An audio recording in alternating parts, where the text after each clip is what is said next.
Day 133, Honors Physics, Electrostatics, homework problem number 31. Once again, it even tells you in this problem, it's a parallel plate problem. We have two electrodes, so we assume they're parallel plates. Now the electron is going to start near the negative plate because it'll accelerate towards the positive. Unlike the previous problem where you have a positive particle that accelerates in the direction of the field, the electron always goes opposite the field. But here's how the field would look if you needed to draw it, which you don't have to, but I'm practicing that. The electron will accelerate to the left, and it'll pick up speed. It'll change from potential energy to kinetic energy. You can see that they're talking about energy in this problem because it says, well, I guess it's not obvious, but it says, what's the speed of the electron when it strikes the other side? It's like dropping a ball in a gravitational field. Speed is usually tied up with the kinetic energy. That's a good indicator that we're talking about kinetic energy. There's a transformation here in this problem from potential energy to kinetic energy.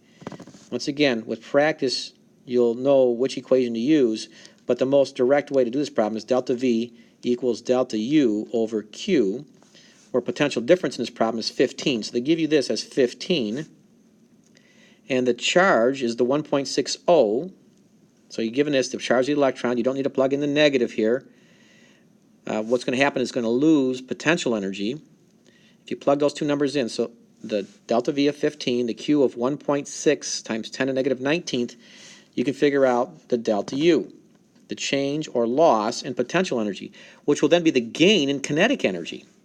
So once you get that, you'll just look at the kinetic energy formula, Ke equals 1/2 mv squared. We're looking for the velocity or speed of the electron when it hits the other side, but your answer from this first part will be the kinetic energy gained by the electron, and you know the mass of the electron, and therefore you can calculate the velocity of the electron when it strikes the positive plate.